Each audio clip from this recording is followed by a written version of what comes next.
Imagine a world where everyone was expected to fit into the mold of a single average human being. This person would think and feel in a narrow range, act in predictable ways, and never stray from what society calls normal. Thankfully, such a person does not exist. Human beings are infinitely diverse. Our backgrounds, interests, and talents are spread across a vast spectrum. And just as we value cultural or artistic diversity, we must also learn to value diversity of the brain. This is the idea behind neurodiversity, the recognition that every brain is unique, wired in its own way, and that these differences are not mistakes but part of the natural variety of human life.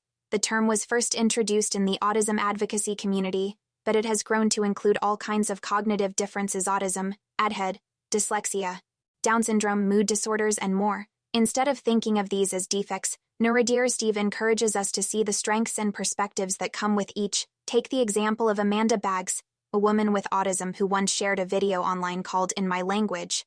At first, she did not use words. Instead, she hummed, tapped, and moved objects. To many people, it looked like random behavior.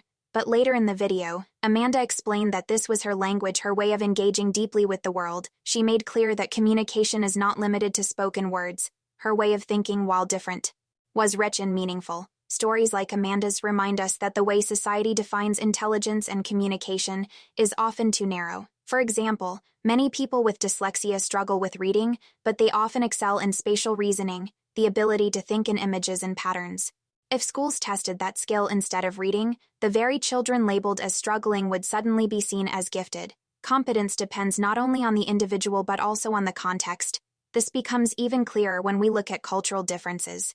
In some communities in India, people who behave in unusual, dreamlike ways are celebrated as spiritually gifted and referred to as God-intoxicated. In Russia, the tradition of the holy fool honors people who defy social norms, treating them as blessings rather than problems. Yet in modern Western culture, those same people might be labeled with schizophrenia and placed on the margins. What society calls a disorder is often just a reflection of what it values or fails to value. There are countless real-life examples of how people once considered limited have thrived by finding their niche. Chris Burke, who was born with Down syndrome, became a successful actor on the hit TV show Life Goes On. His talent for performance, warmth, and emotional intelligence helped break stereotypes and inspired millions. Dr. Temple Grandin, who has autism, revolutionized livestock handling in the United States by understanding the world from the perspective of animals. Her unusual way of thinking was the very source of her brilliance. These stories show us that the path to success is not about trying to fit into society's narrow box of normal. It's about discovering or building a niche where one's unique brain and abilities can shine. Just like animals in nature thrive in their particular environments, people thrive when they find roles that match their strengths. Of course, living in a world designed mostly for neurotypical brains can be challenging for neurodivergent people. School systems, workplaces, and social expectations often demand conformity. Sit still, pay attention, read quickly, regulate emotions in one correct way. But adaptation is possible. Small changes can have a huge impact when they are tailored to an individual's needs. Technology has opened new doors: audiobooks for those who struggle with reading, communication apps for those who cannot speak, digital reminders for those with attention challenges. These tools don't erase differences but allow people to work with their strengths. Adaptation is most powerful when it doesn't just fix a problem, but celebrates the person's abilities. A child who struggles to read might discover an extraordinary gift for art. And focusing on that gift can lead to growth in many areas. A student who cannot sit still might channel their energy into performance, sports, or entrepreneurship. By recognizing strengths first, rather than weaknesses, we can unlock possibilities that traditional systems overlook. This idea extends beyond the individual to the way we design our future.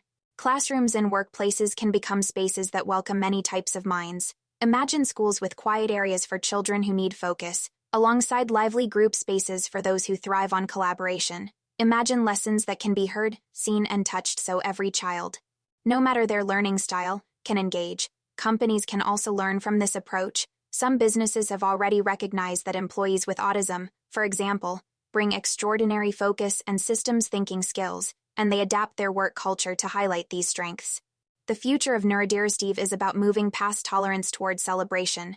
Instead of treating different brains as problems to be corrected, we can see them as valuable variations that enrich the whole human community. To everyone, even those considered neurotypical, has areas of strength and weakness. A more flexible and accepting society benefits us all. At its heart, The power of Neurodiversity is a call to rethink what it means to be human. It invites us to reject the myth of the average person and instead embrace the full range of human potential.